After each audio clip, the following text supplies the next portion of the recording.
بھائی ربی کا کیا سمجھائیں گے؟ تو خود ڈاکٹر بھی ہے ماشاءاللہ.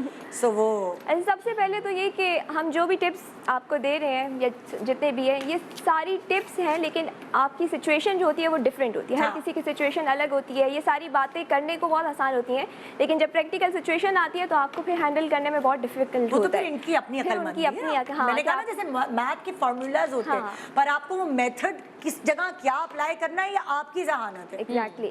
تو پہلے تو ہم لوگوں کو یہ ہم نے آلریڈی کر لیا کہ ہسبینڈ کا آپ کا مین جو ہے آپ کا ہسبینڈ ہے، اس کے ساتھ اگر آپ کا انٹریکشن ہے تو اس سے آپ اپنے سسرال کی بہت ساری چیزیں ڈگ آؤٹ کر سکتے ہیں، فگر آؤٹ کر سکتے ہیں. آپ کو پتہ چل سکتا ہے کہ آپ کی ساس کا نیچر کیسا ہے، آپ کی سسر کا نیچر کیسا ہے، گھر میں ماحول کیسا ہے گھر میں. اور ایک امپورٹنٹ چیز جو آپ کے گھر کا بہت ضروری ہے، ہمارے گھر میں 3 چیزیں سب سے امپورٹنٹ ہوتی ہیں. ایک جیسے ہم لوگ اپنے باڈی میں بھی پڑھتے ہیں ہارٹ ہمارے گھر کا ہماری باڈی کا مین آرگن ہے، اور وہ ساری اپنی مطلب پوری باڈی کو کنیکٹ کر رہا ہوتا ہے، بلڈ سپلائی کر رہا ہوتا ہے، سارا کچھ کر رہا ہوتا ہے. ہمارے گھر کا جو مین ہارٹ ہوتا ہے وہ ہمارا لاؤنج ہوتا ہے.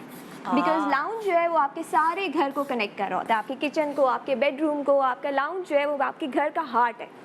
اگر آپ صحن بھی کہہ سکتے ہیں، برآمدہ بھی کہہ سکتے ہیں، کامن ایریا، گھر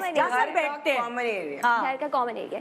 لاؤنج سے آپ کو بہت ساری چیزیں پتہ چلیں گی. لاؤنج میں وہ والے سارے آپ کے امی ابو جیسے آپ گھر میں بھی اپنے لاؤنج میں جب جو فارغ ہوتے ہیں لاؤنج میں آ کے بیٹھتے ہیں.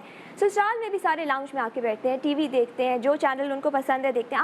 آپ شروع میں انیشیلی صرف آبزرو کریں، آپ نوٹ کریں کہ کس کو کیا چیز دیکھنے میں پسند ہے، ان کا انٹرسٹ کیا ہے، آپ کے سسر کو کیا پسند ہے، آپ کی ساس کو کیا چیزیں اچھی لگتی ہیں دیکھنے میں، ان کو کیا اچھا لگتا ہے، آپ کے دیور جیٹھ جیٹھانی جو رہتے ہیں. تو آپ کو کامن انٹرسٹ پتہ چلے گا. پہلا ٹپ آئی آبزرویشن.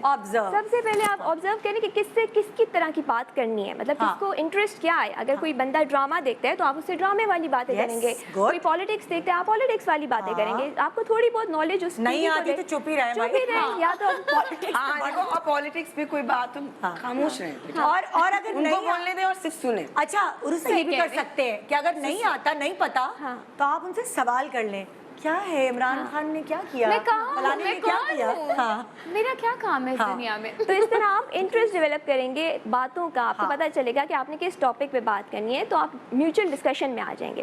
پھر سب سے امپورٹنٹ چیز جو گھر کا ہوتا ہے وہ ہمارا کچن ہوتا ہے.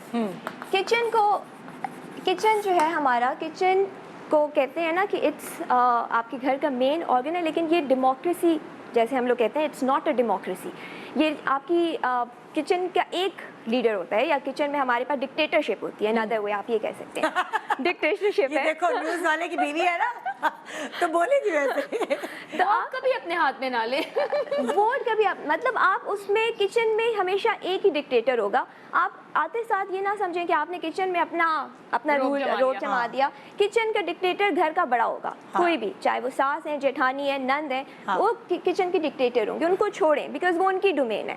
کچن میں 2 ڈکٹیٹر نہیں ہو سکتے. اگر وہ کسی طرح بناتی ہیں لیٹ اٹ بی، آپ خالی کھڑی ہوں، ہیلپ آؤٹ کر لیں، آبزرو کر لیں، بٹ دیکھیں ان کی ان کو یہ نہ کریں کہ آج کھانا میں بناؤں گی تو آپ اپنے طریقے سے بنانا شروع کر دیں. آپ سیکھ تو لیں ان کے سارے طریقے، کیونکہ آپ کے شوہر بچپن سے وہ چیزیں کھا رہے ہیں اور پسند کر رہے ہیں. سب سے امپورٹنٹ تو خاموشی سے وہ چیزیں لرن کریں. تو وہ آپ کو کچن میں سکھائیں گے پیار سے. آپ پوچھیں، آپ کو کچھ نہیں آتا آپ پوچھیں، آپ کہیں کہ آپ کیسے بناتی ہیں، بیکاز ہر کسی کا بنانے کا طریقہ الگ ہوتا ہے. آپ کسی اور طریقے سے بناتے ہوتے ہیں، آپ کے سسرال میں کوئی اور طریقہ ہوتا ہے، کوئی زیادہ مرچیں کھاتا ہے، کوئی کم کھاتا ہے، کوئی آئل زیادہ ڈالتا ہے. تو جسٹ لرن. تو کچن آپ کا لرننگ وہ ہے. پھر ہمارے پاس سب سے امپورٹنٹ ایک اور جگہ آتی ہے جسے ہم کہتے ہیں ڈرائنگ روم. آپ کے گھر کا ڈرائنگ روم جو ہے اس سے بھی آپ کو 2 چیزیں امپورٹنٹلی پتہ چلتی ہیں. ڈرائنگ روم میں وہ لوگ آئیں گے جو آپ کے گھر کے مین مہمان ہوں گے. آپ کو ان کا کلاس پتہ چلے گی کہ آپ کے سسرال کی کلاس کیسی ہے، وہ کن لوگوں کے ساتھ اٹھتے بیٹھتے ہیں، وہ ڈرائنگ روم میں کیا باتیں کرتے ہیں، ڈرائنگ روم میں ڈسکشن کس طرح کی ہوتی ہے، وہ مہمانوں کے سامنے کیا چیزیں رکھتے ہیں، خالی چائے پاپے پہ گزارا کرواتے ہیں یا کہ کچھ مین چیزیں رکھتے ہیں. تو وہ آپ کے گھر کا مین گھر کا جو ڈرائنگ روم ہے وہ آپ کو مہمانوں کے ساتھ اٹھنا بیٹھنا سکھائے گا. دوسری بات جیسے کبھی کبھار ہوتا ہے کسی اپنے گھر میں نا بہت زیادہ مہمان نوازی ہوتی ہے، کھانا بھی رکھ دیا، وہ بھی رکھ دیا وہ، اور کبھی کبھار آپ سسرال میں جاتے ہیں تو وہ تھوڑا لمیٹیشن انہوں نے اپنے بجٹس کو لے کے چلنا ہوتا ہے. ایگزیکٹلی. آپ کو اپنے گھر والی چیز نہیں کرنی. آپ کو جہاں آئے ہیں آپ وہاں پہ دیکھیں، وہاں والی کرنی، ورنہ وہ بھی بلنڈر ہو سکتا ہے کہ آئے بہو نے تو سارا تیل تل کے سارے سموسے اور جتنے بھی فریزر میں پڑے تھے سبھی سارا کچھ لا کے رکھ دیا. رکھا آپ نے ان کی بہنوں یا ان کے مہمانوں کے لیے رکھا ہوتا ہے، مگر گندے آپ ہو جاتے ہیں. تو یہی چیز کہ آپ کو وہاں پہ ڈرائنگ روم میں ان کے مین چیزیں یہ پتہ چلیں گی.